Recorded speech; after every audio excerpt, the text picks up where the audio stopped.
tape recording is for George Lawrence, United World News, Chicago, USA.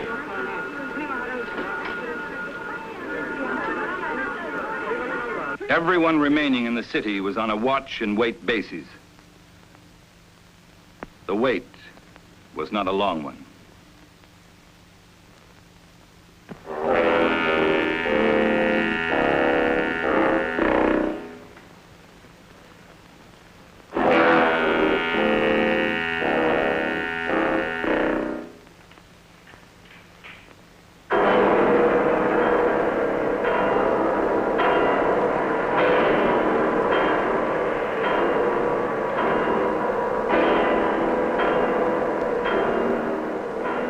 George, here in Tokyo, time has been turned back 2 million years.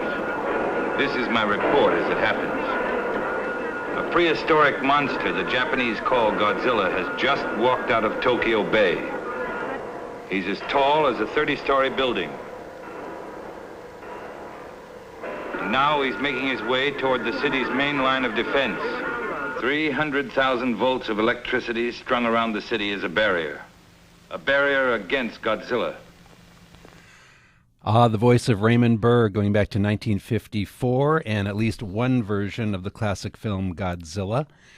As we commence our Part 2 edition of Take Two, the movie program, talking about the silver screen and being graced by giant monsters. And to have this discussion with me across the aisle, it's my good friend Bob Whiteford. And across the aisle from me, the undeniable czar of film of the Central Coast, King Vidor Award-winning, a man I'm proud to call my friend Jim Dee. And Jimmy, here we go. The Part 2 of the Giant Monsters. And what better way to start it than with the granddaddy of them all, Godzilla. Well, before we start, Bob, I think we should mention that Part 1 of the program aired last week. You can access the program at kcbx.org, also at the NPR podcast site.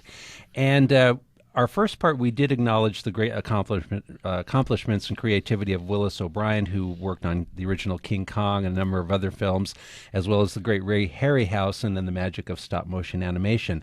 We stood a tad corrected by one of our lawyer listeners in the fact that Ray Harryhausen and Willis O'Brien didn't really create the stop-motion process. We go back to the French Lumiere brothers who dabbled with it in the early days of cinema.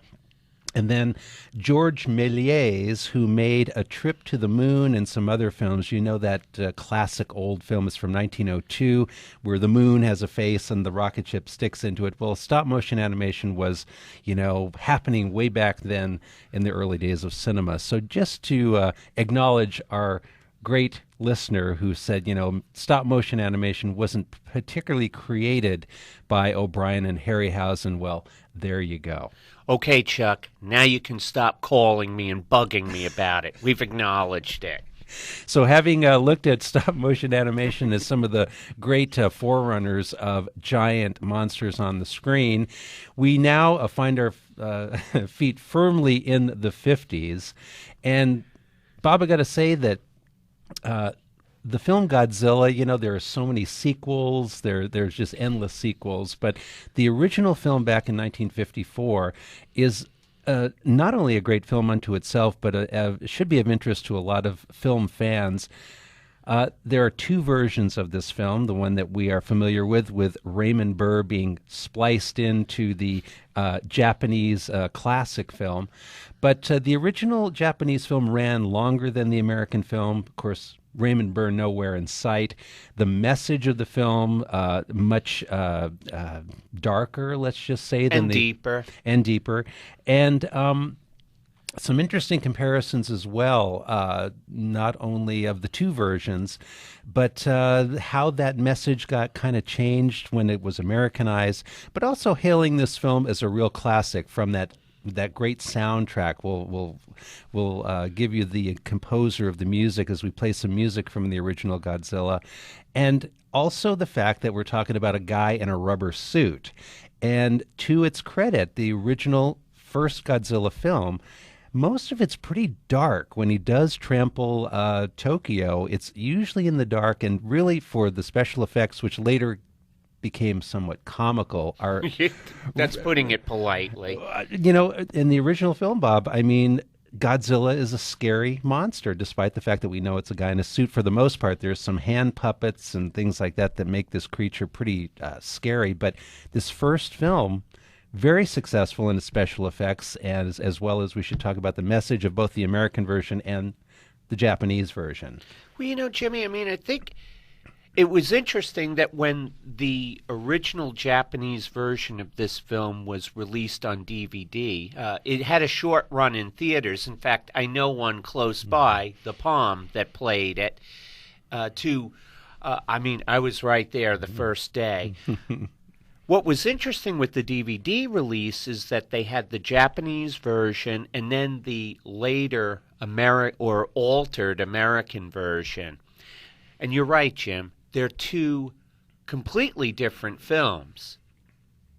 The original Japanese version, released by Toho Studios, the same studio that released Seven Samurai the same year. And the monster in the original version is a metaphor for the atomic bomb. And this is an interesting perspective coming from the Japanese, the only people to ever be A-bombed. So you really get a sense of, metaphorically speaking, of where they were. I think they were dealing with the trauma 9 years after the fact. And it's a fascinating film. As Jim said, the black and white visuals to this are really well done. And I would say to folks out there, like me, you look at the later Godzillas, they're pretty ridiculous with the rubber suits and everything. But the original version of this was really well done. The special effects for the time, using a lot of miniatures, were extremely well done. And it's got a great soundtrack from Akira Ufukube, pardon me. My Japanese is pretty bad. And it's directed by Inashiro Honda, who is a very good filmmaker in his own right. Then you come to the American version. And this is, I think, an interesting subtext for movies of the 50s and 60s, especially lovers of good or bad science fiction or horror films. How American studios would purchase the rights to a foreign film, like, say, Godzilla. And you'd think they would release it in its original version, maybe badly dubbed into English. But no, what they did was, when they acquired the rights, they basically got the film and then cut it all up, and in the United States, filmed other parts and inserted them in. And Godzilla is the first example of this. Later there would be such things as Half Human with John Carradine, bless his heart. Roger Corman was notorious for doing this with a Soviet science fiction classic called Planeta Berg, which he turned into Planet of the Prehistoric Women and Voyage to the Prehistoric Planet. You can imagine my puzzlement when I actually saw the original version and there was no Mamie Van Doren and gals in fur-lined bikinis. So, and I think it's fair to state that the American version also set a template. Well, it was kind of along the lines of an American film that came out in 1954, which was called Them, the Giant Ants, and that was kind of like America's answer to the radiation issue, which is a great film in its own right. We won't be touching on it so much tonight because I think a lot of our fans out there, our folks out there, know that one really well. This is kind of what Them spawned, if you will, what's coming up. And just to note some of the differences between the Americanized version with Raymond Burr inserted and the original Japanese version, it's interesting at the end of the film, I watched it today, Bob. At the very end, Godzilla has been destroyed, and one of the main characters. I'm going to pinch myself that I don't know the great actor's name, but he also starred as the main samurai in Seven Samurai by Akira Kurosawa. But at the end, after Godzilla has died, there's a short speech about how we have to stop nuclear testing, because if we don't, more Godzillas will be created or unearthed, so to speak. And interestingly enough, I think that's the message of the film, despite the fact that maybe inadvertently, or maybe I'm being too naive here, it opened the door for sequels. Hey, more nuclear testing, more Godzillas. But at the end of this film, I really think they weren't thinking about sequels, and the fact that Gojira, the original production, was a risky production. They had these effects that they were pioneering. The film apparently costs upwards to $250,000, which at the time was one of the higher budgeted Japanese films. I think Seven Samurai came in at about $500,000. At that time was one of the highest budgeted films. But really, Godzilla, along with Seven Samurai, released in the same year as you said, Bob, put Japan on the map. Both were huge worldwide hits. And but again, that curious ending that, hey, this movie is really about the monster of the nuclear bomb. And they really come out and say it at the end, even though they open up the door for possible sequels. And, we've lost count of how many of those are. You know what, Jimmy? I was just thinking while you were talking about that. That's a great point. It reminds me of Rod Serling with The Twilight Zone, using the horror science fiction template to smuggle ideas about current society. And I think this is very interesting, being that the Japanese used a horror film, or a giant monster film, to discuss or reveal their feelings about the bomb. It's a nice job of smuggling, as Martin Scorsese would say. Well, just before we leave the first Godzilla film from 1954, a couple of things we want to play for you. The infamous, we're calling it the Godzilla stomp and growl. The sound that Godzilla makes, I've always been intrigued by it. I think they said that there were lion roars that they used for the original King Kong, but what Godzilla's sound is beyond me. There's some sort of animal or something, but we just want to play it for you. Here's the Godzilla stomp and growl.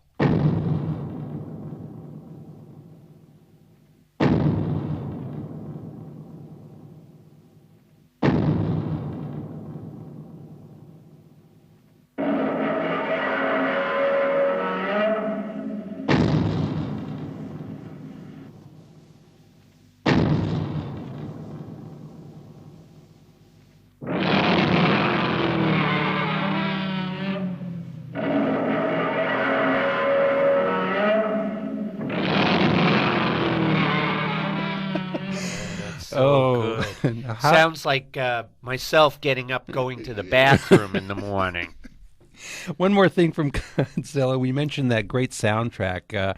Really, the thing about it, Bob, the soundtrack of Godzilla just had this otherworldly aspect to it. It didn't really sound like Western soundtrack music. And, from the sounds they use when he's coming out of the ocean, sounds like somebody pounding on a piano, to when the military kicks in, and we're going to play a little bit of that right now. This is music by Akira Ifukube, who wrote the music for the original Godzilla.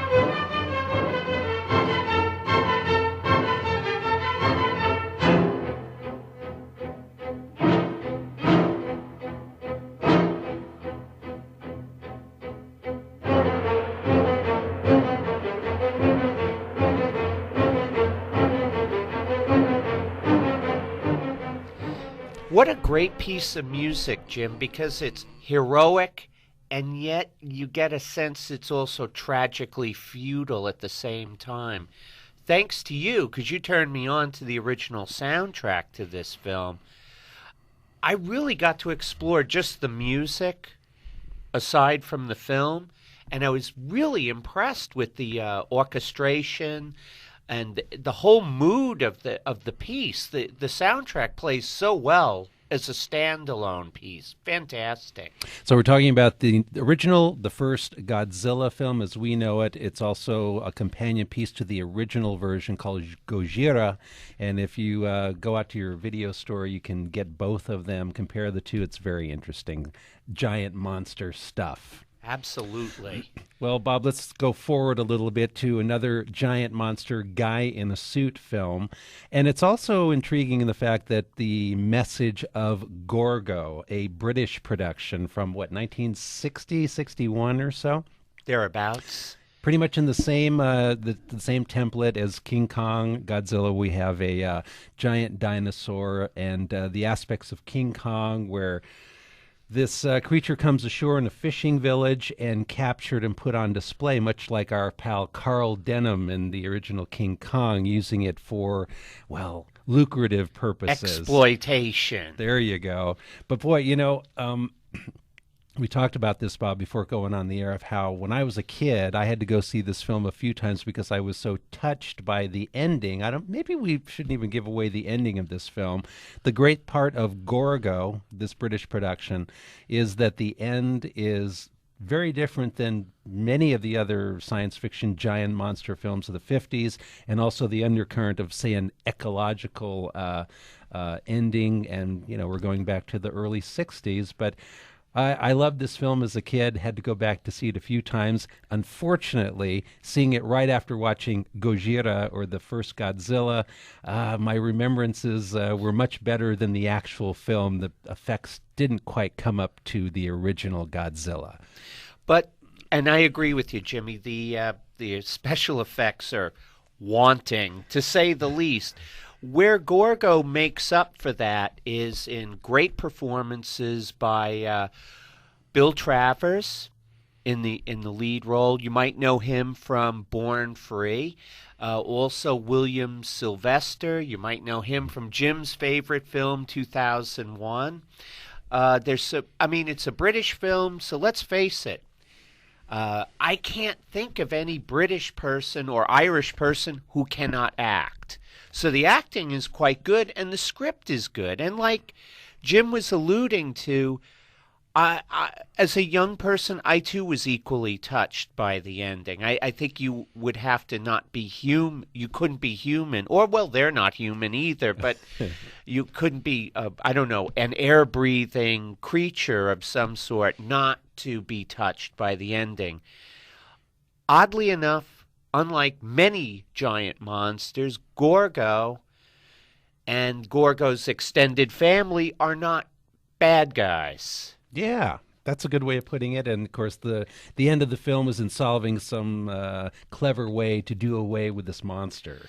And what's unique about this, Jim, is, Tokyo gets it in Godzilla. Now New York got it in Beast from 20,000 Fathoms. L.A. got messed with by them. Now it's London's turn. Yeah, you get to see Big Ben being just smashed to bits by Gorgo. And it's just well done, fun film. Probably didn't cost a lot to make, but still, good acting, a good script, and an interesting message.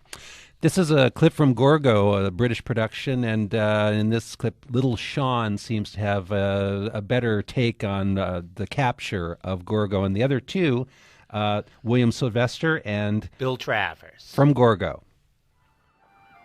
Mr. Ryan! Mr. Ryan! What is it, kid? You'll be trying to catch him, Ogre. Yeah, maybe. Not afraid, are you? No, but it's a bad thing you're doing. A terrible bad thing, Mr. Ryan. Why don't you call me Joe? Okay, Joe. Okay, Sean.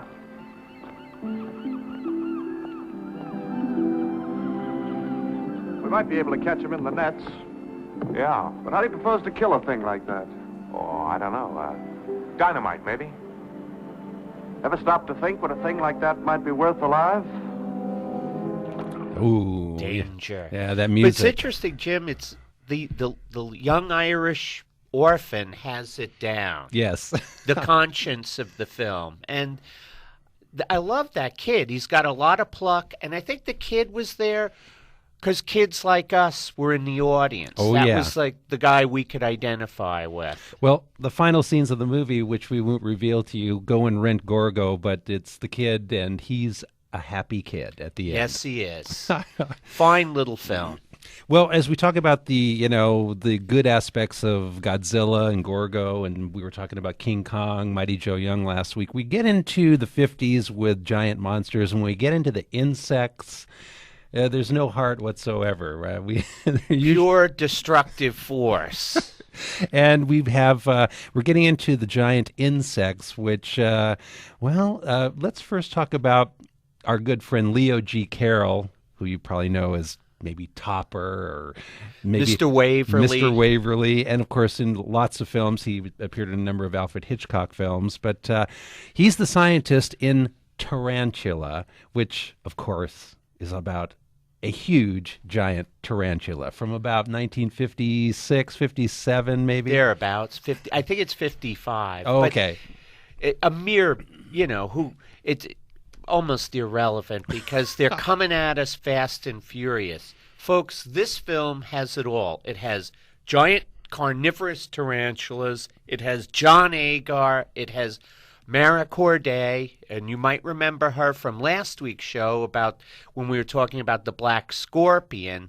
You throw in Columbia's giant claw, and you've got the trifecta, why she's at the top of the Scream Queen itinerary. It's got a young Clint Eastwood in a featured role. This is when he was a Universal contract player. And this is Universal throwing its hat in the ring with the giant monsters. You've got the Atom. Oh, and I might also add that you've got atomic infected acromegalia. So it's like you've got it all. And you've got a backlot town that's fighting for its life. It's directed by Jack Arnold, who did Creature from the Black Lagoon and a bunch of other, basically all the Universal science fiction horror film classics of the 50s. This film is very entertaining. It moves at a quick pace. And like a lot of films, it's good people trying to do the right thing using the atom, and the atom is just too powerful. And good intentions go quickly bad. And when they go bad, people start getting killed, the world starts getting threatened. It's a recurring theme, but this film never stops being fun to watch. And I might add, as we get into some of our, shall we say, cheaper films in the latter part of the program, I want to say, Bob, this tarantula looks pretty great. I mean, somehow they were able to transpose that, little tarantula onto the big screen, and it looks good as opposed to some that don't. Some of the insects we'll get to later on in the show. However, here is Leo G. Carroll talking about the good intentions of science, but science going awry. This is from Tarantula. What's in the vial, Professor? A nutrient. You mean a synthetic? A completely non-organic food concentrate. Medicine has lengthened the lifespan and people live longer. But the food supply remains fairly static. World population is increasing at the rate of 25 million a year. An overcrowded world. That means not enough to eat. The disease of hunger, like most diseases, well, it spreads. There are 2 billion people in the world today. In 1975, there will be 3 billion. In the year 2000, there will be 3,625,000,000. The world may not be able to produce enough food to feed all these people. Now, perhaps you'll understand what an inexpensive nutrient will mean. Well, not many of us look that far into the future, sir. Our business is the future. No man can do it on his own, of course. You don't pull it out of your hat like a magician's rabbit. You build on what hundreds of others have learned before you. Well, I think he's got to make more big monsters because there's a heck of a lot more people in the year 2000. Well, if he was wrong about that, Jim, and he was way off, you could only imagine what he's doing with his atomic isotopes and why his experiments are going awry. That was from Tarantula, and of course that unmistakable voice of the great Leo G. Carroll. And as Bob mentioned, lots of great stars in this film, and it's a fun film. And, you know, most of these films do go at a nice clip. They usually clock in somewhere between 70 and 80 minutes, which is a good thing. Absolutely. If it went any longer, what would be the point? It's like, just get going and let's get on with it. Well, we've got another one here before we take our break, and the fact that a 50s staple. And, you know, this isn't a giant creature, so to speak, but when you think of how big an eye is, we're going to talk about the film The Crawling Eye, which is about really big crawling eyes. This is a wonderful movie.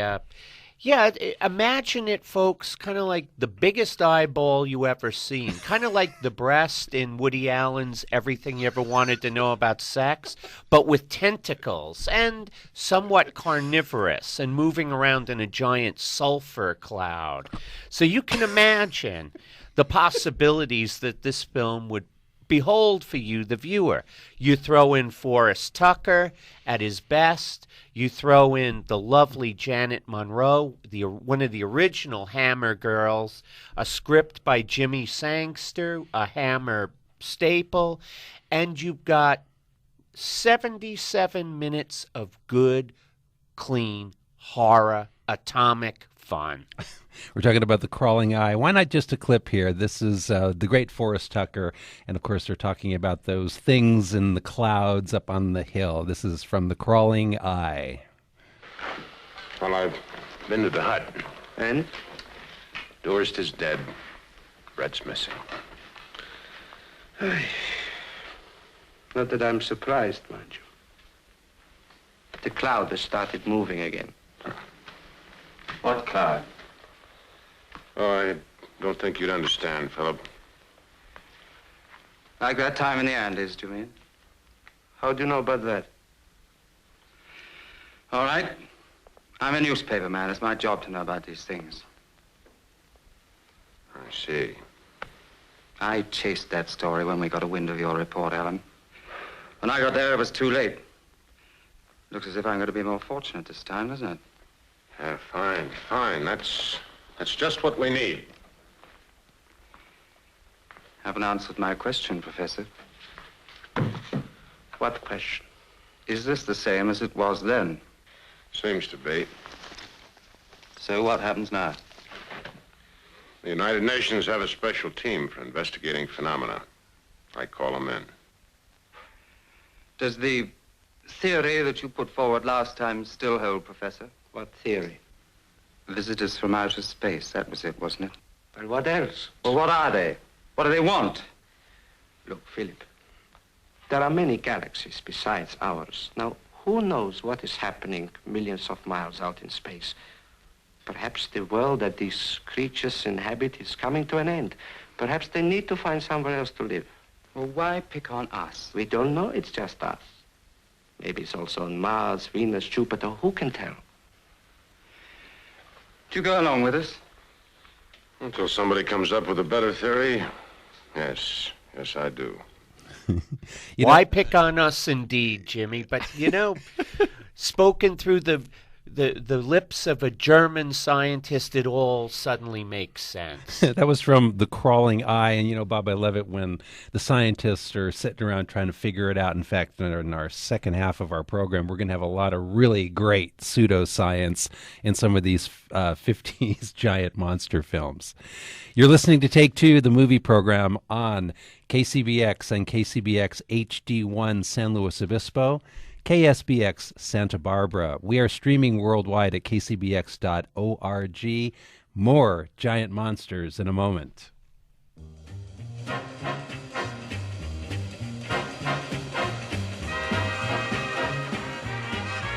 You're listening to Take Two on Public Radio, KCBX San Luis Obispo, KSBX Santa Barbara, streaming at kcbx.org. And you can write to us at movies@kcbx.org. Support for KCBX comes from Ballet Theater of San Luis Obispo, presenting their 5th anniversary production of The 12 Days of Christmas, December 6th and 7th at the Spanos Theater. More at 756-2787 or packslow.org.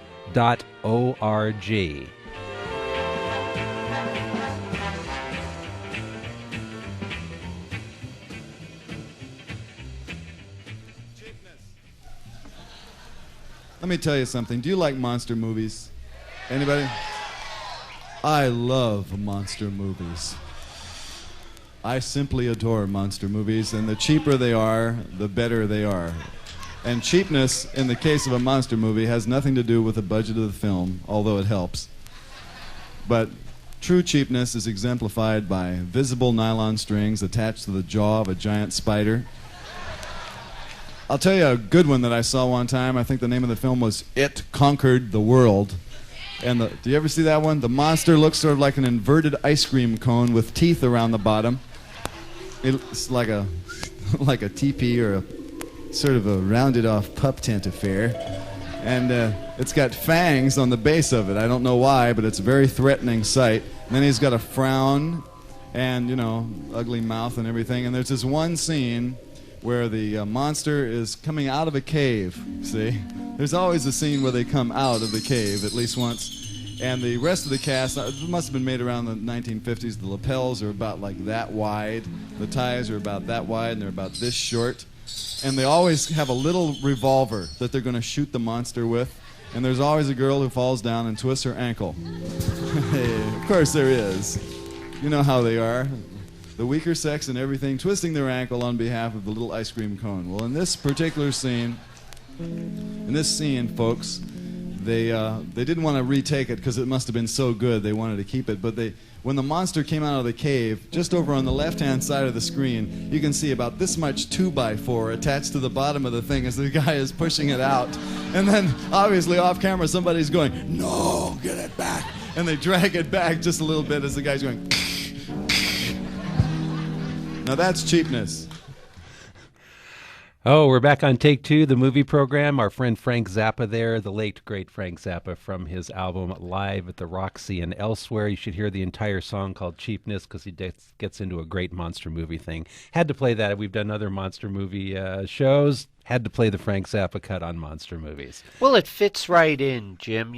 Frank Zappa loved cheap horror movies. So do we. And we love Frank Zappa. And I'm sorry he ain't around, but on this show, he'll always be with us. I got my little revolver, that I'm going to shoot at the monster. And just think, that film had Lee Van Cleef, Peter Graves, and Beverly Garland just emptying a Winchester into that thing. It was, pretty ridiculous. Directed by Roger Corman. And we're talking about It Conquered the World. A classic. With emphasis on sick. Well, I think the reason we put that in was the the emphasis on cheapness, because as we get into some of the giant monsters we are going to talk about next, some more insects, and the great director, producer, special effects schlockmeister Bert I. Gordon, who worked with American International Films. That's right. The American International Films. But we love this stuff, and we're going to talk about, praying mantises are pretty scary little creatures, even when you see them on the Discovery Channel documentaries. They're pretty, they do have a voracious appetite. They do in their mate, much like a black widow spider does after they have done their thing, let's say. But what we really wanted to play for you is just some of this wonderful, wonderful pseudoscience that we hear in some of these 50s science fiction films. It's just boggling to hear this stuff, and I like to to see the person at the typewriter now knocking out this script when we hear this great pseudoscience. They must have had a lot of fun when they wrote this because, you know, the pseudoscientific or the overly excitable scientist, it's a staple of these films. You have to have this. And in this clip leading up, this is William Hopper on hiatus from Perry Mason, and he's probably having a ball just going way over the top with this, his possibilities. This is fun. And, Jim, I love this clip. Well, William Hopper, as Bob mentioned, you might remember from the Perry Mason television show. But here's a clip where the paleontologist, William Hopper, is trying to explain this gigantic claw that they found, and they can't figure out what it came from. Well, here's a pretty good idea of what it was. This is from the film The Deadly Mantis. That prehistoric dragonfly measures 2 feet from wingtip to wingtip. And like the modern dragonfly, it too was a flesh eater. All right, it's big, but it's only 2 feet. Is that the best you can do? I never suggested I was looking for a dragonfly. Now, what are you looking for? To be honest with you, I'm not exactly sure. You're a pathologist, Professor Gunther. The field of pathology is limited. But the paleontologist field isn't narrow to what we understand. On the contrary, we stretch our understanding to try and take in the universe. All right. Suppose, just for the sake of argument, that we admit such an insect once existed. How could it be alive today? Exactly. Even the recently discovered prehistoric Siberian mammals were dead. The natives ate the flesh, used the skin for clothing, made tools from the ivory tusks. But the mammoths were dead. Are you sure they were dead? Why? Everyone knows they were. Everyone says they were. Suppose the Siberians hadn't been in such a hurry to slice them up for steaks. Suppose they were still alive when found in the ice. Does your learned young friend always go on like this? All right, Professor. You know as well as I do that if living organism is frozen quickly enough, it is theoretically possible to stop the living protoplasm from changing their geometrical patterns, which always happens when death occurs. Theoretically, yes. Is it unreasonable then to ask yourself whether the mammoths mightn't have remained alive all those years, and it was the Siberians who killed them before they had a chance to thaw out and breathe again? You believe this? Well, I don't disbelieve it, and I'll go along with it till someone comes up with a better theory. Look, 5 men have vanished. To die is one thing. To disappear without a trace suggests complete destruction. A flesh-eating creature. But there are scores of insects that live on other insects. Where do you start? By thinking of the hook as though it were infinitely smaller, as though it were part of an insect no larger than those we know today, like, the grasshopper, the beetle, or the cricket. Then ask yourself, what flesh-eating insect of normal size has such a hook? Ned, you're making a lot of assumptions. Well, every paleontologist does. Look, you start with a jawbone, a couple of teeth, you figure whether they come from a flesh or a grass eater, and you go from there. A normal insect that is a flesh eater. I've narrowed the field to 1.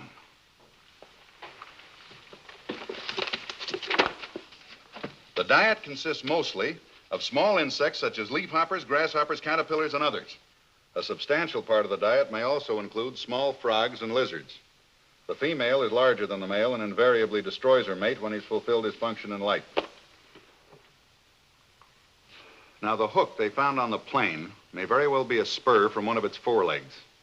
If this is it, as large as the monstrous creature we're looking for, I doubt whether anything that ever lived could be as deadly. It's strong beyond anything its size suggests. It walks, leaps, and flies. Its appetite is insatiable. You mean this cute little bug? Yeah, that cute little bug. In all the kingdom of the living, there is no more deadly or voracious creature than the praying mantis. You know, Jimmy, I can't resist. There's so much food there. I mean, first of all, his discussion of the female devouring the male after he's fulfilled his functions in life. That sounds a lot like marriage to me. I mean, I couldn't resist that one. Jaboom. The other thing is the only buggy person around is him. His eyes are popping out of his head. He needs a Xanax or a Librium about the size of Mount Rushmore to calm down. I mean, he's so excitable. It's so much fun, oddly enough, just listening to that as opposed to watching it in the film. I mean, folks, Jim and I are just sitting in here laughing like hyenas here at the studio listening to that. This is brilliant.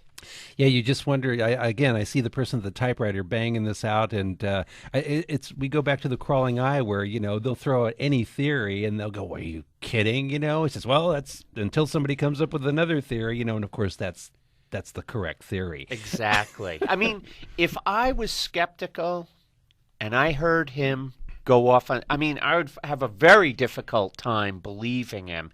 It's almost like he's a used car salesman masked as a paleontologist. Still, that being said, Deadly Mantis, a fun film, about 77 minutes long, produced by Universal International. It stars Craig Stevens of Peter Gunn fame. He's the star. William Hopper as the kind of buggy paleontologist. The failed ingenue starlet Alex Tilton. And really another Jack Arnold directed film. This is a lot of fun. Moves at a nice pace. The special effects are good. It's just, the atomic bug movies, you've got to wonder how much more they could go. Well, they kept going. And this one, it's late in the string, so to speak, of the genre, and it still delivers the goods. And when we say late, we're talking about late 50s pretty much. And Bob, maybe it's blatantly obvious, but all these films that we're talking about, and we're not talking about all of them that were out there, obviously. I mean, we're just sort of... we're skimming along. I mean, there's probably, for everyone we're talking about, there's 2 or 3 we're not. Or more. But I think the underscore is the fact that these pictures were popular, and they did, generate income, let's just say. Plus, a lot of these ones, especially the ones we're going to talk about in the next 10 minutes or so, the zero-budget films that probably were completed in a couple of weeks, maybe a little bit more, but then brought in great box office returns, and, whatever they could make giant, they did, and it scored at the box office. And, as we segue into this next section, giant creatures on a small budget, no problem. And, of course, we're talking about the king of rear-view projection himself, Bird-Eye Gordon. Well, he may not be a household name, but he did produce a number of films, and they usually, we had more of our great pseudoscience. And quite frankly, in tribute, in noting some of the films that we've mentioned, the special effects were kind of intriguing. Tarantula, even the Deadly Mantis had pretty good special effects. These are bargain basement effects. These films also are quintessential films that intended to be serious, but are really hilarious. And I think it's worth noting, Jim, Sam Arkoff was sucking on his cigar going, look at what they're doing. Look at the profits Universal's making. AIP, American International Pictures, or as it was first known, American Releasing Corporation, who brought us classics like It Conquered the World, which tickled Frank Zappa's funny bone, but also ours. And Bird-Eye Gordon and Sam Arkoff were naturals for each other. Sam Arkoff wanted big movies with small budgets, and Bird-Eye Gordon was just the guy who could deliver them. And the company, too, when you talk about, Sam Arkoff and James Nicholson, who were the cornerstones of American International Pictures, who went on to produce a number of the Edgar Allan Poe adaptations, all with Vincent Price, all with probably using the same sets over and over, and Roger Corman at the helm. And that idea of, if you can make 2 movies instead of 1, go for it. Exactly. Well, folks, we have a really great clip here. The film is called The Beginning of the End, written, produced, and those great special effects. We put great in quotes here. Bird-Eye Gordon, and the giant insects this time, we're talking locusts. And isn't this wonderful? I mean, it's like, okay, I need giant insects. What one haven't we done?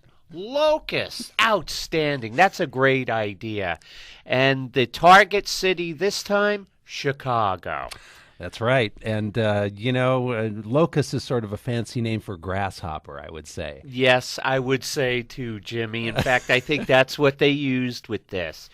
What is absolutely hilarious about this film is that when Chicago is attacked by the grasshoppers, what they did was they had a giant blown-up postcard of Chicago, and they had grasshoppers climbing up the side of it like they're climbing up the side of a building.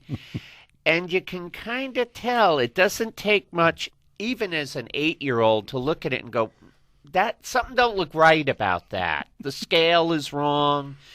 The building is obviously flat. It's not three-dimensional. And even as a youngster, finding that moment, that epiphany where it's like, I don't care. I like it anyway. And this film, which features Peter Graves in the lead, long before Mission Impossible, he was fighting giant monsters and monsters from outer space. The aforementioned It Conquered the World. W. Lee Wilder, Billy Wilder's less talented kid brother's classic Killers from Space from 1954. And he finds himself here. The love interest, played by a wonderful actress who unfortunately never really got anywhere, Peggy Castle, in the female lead. And a bunch of faces as generals, Morris Ankrum. I mean, you cannot have a 1950s science fiction film fighting aliens or giant bugs without Morris Ankrum. And you might remember him as Colonel Fielding from the classic 1953 Mars invasion paranoia film, Invaders from Mars. And Colonel Fielding, to me, as a kid, was always the default. Everything's going to hell in a handbasket. Get on that red phone to Colonel Fielding. He'll get stuff done. Lots of stock footage of tanks and artillery pieces. And in this film, no different. Lots of stock footage, a stock footage army annihilated by giant grasshoppers. A great score by, I think, is it Ron Stein? No, it's Albert Glasser, who did a lot of the Bird-Eye Gordon films. This came out in 1956. It was double billed with another Bird-Eye Gordon giant monster classic called The Cyclops with Lon Chaney Jr., which was kind of a harbinger of his ultimate film, which we'll talk about later. This is the beginning of the end. It's a Bird-Eye Gordon production. Pretty self-explanatory. We're talking about big locusts. We interrupt this program for an important announcement. The giant locusts have reached the Chicago South Side and nearby suburbs. I repeat, the giant locusts have reached the Chicago South Side and nearby suburbs. Keep calm. Take shelter in basements. Take shelter in basements. Do not panic. Attention, please. Attention, please. Keep moving. Do not block the highway. Push stalled cars off-road at once. Keep all traffic moving. Do not panic. Do not panic.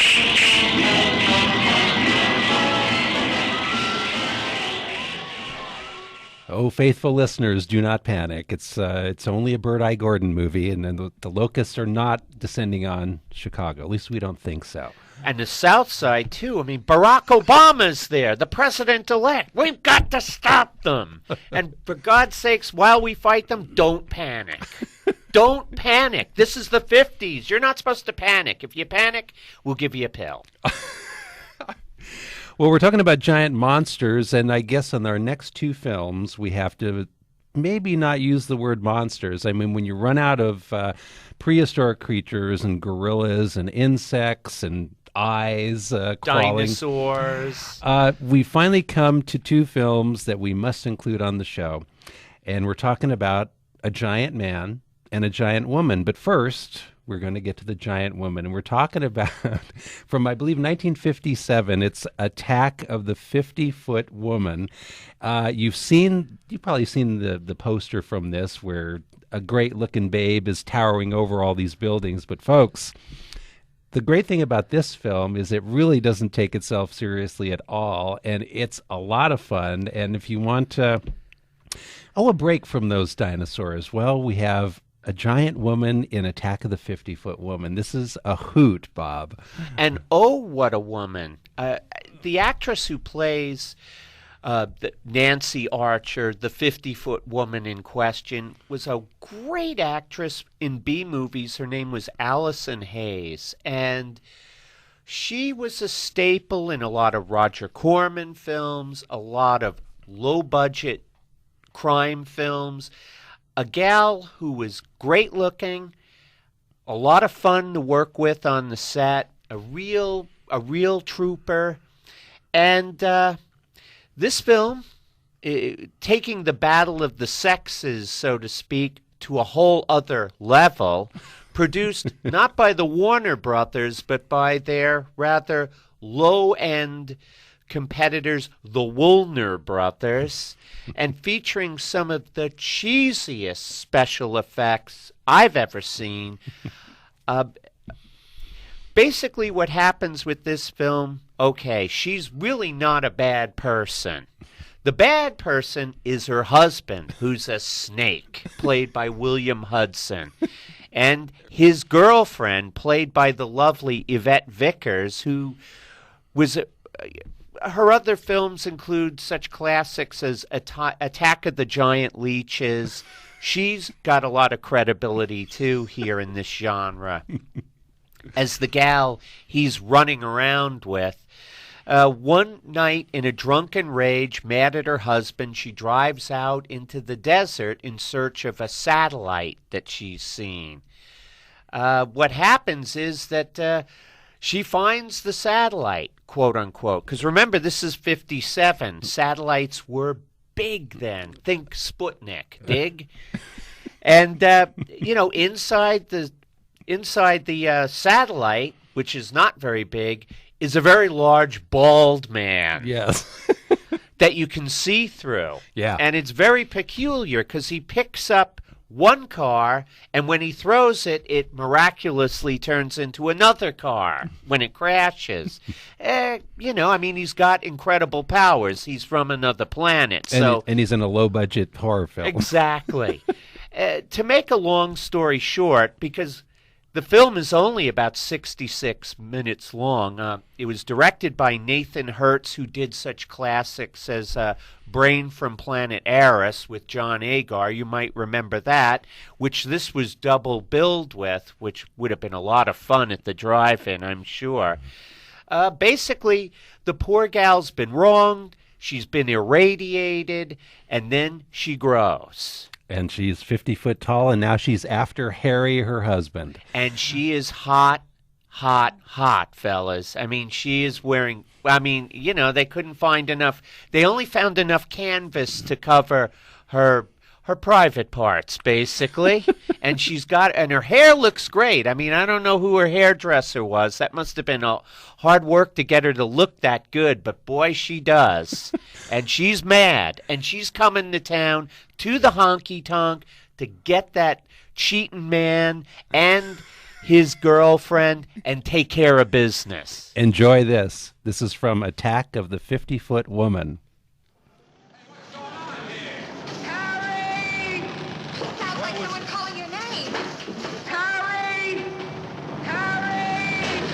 It's your wife. She's right in the town looking for you. Come on, I gotta get you out of here. No!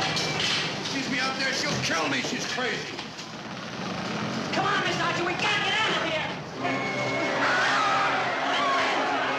You're a deputy. Do something. Yeah.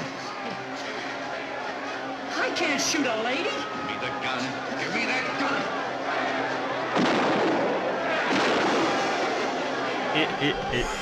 Oh. But he can empty, her husband empties the pistol into a giant rubber hand, which has got nails made up, look very nice, not really. And dig this. It's like she's 50 feet tall. She's really ticked off at him. She's irradiated, and she's in a bikini. And all he could say is, she's crazy. I love it. Well, one more giant monster, of course, not so much a monster, but a man. Actually, this is, there are two films with this same character. We're talking about The Amazing Colossal Man.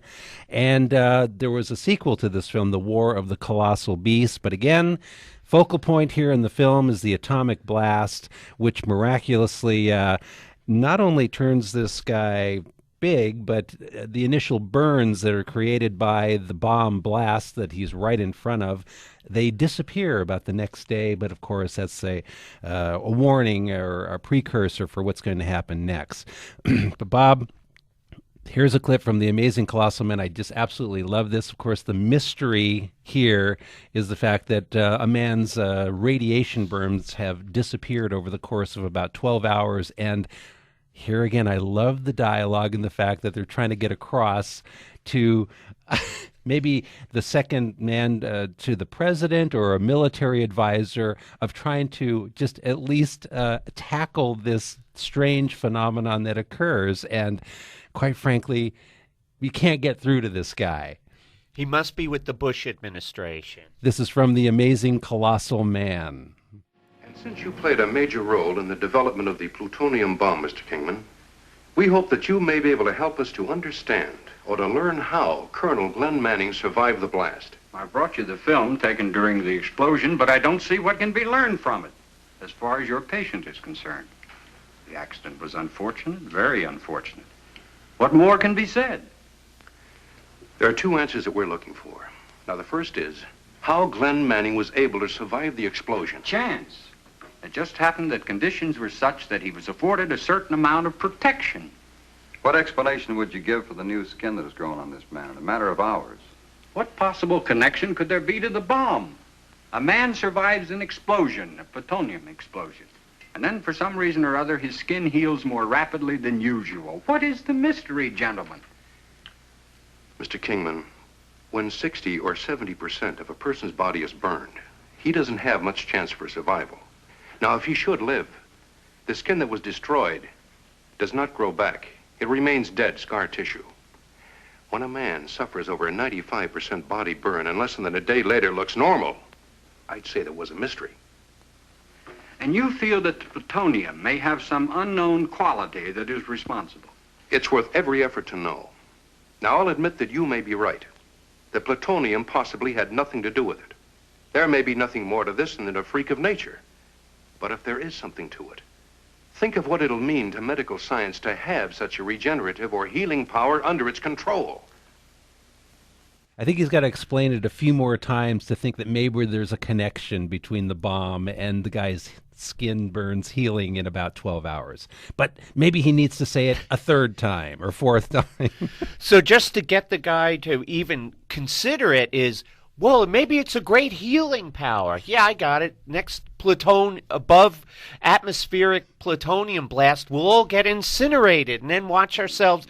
One thing I got to say, and luckily, this didn't happen with Attack of the 50-Foot Woman. Poor Glenn Manning, the hero or star of this, played by Glenn Langdon, I don't think he's any relation to Peyton or Eli Manning.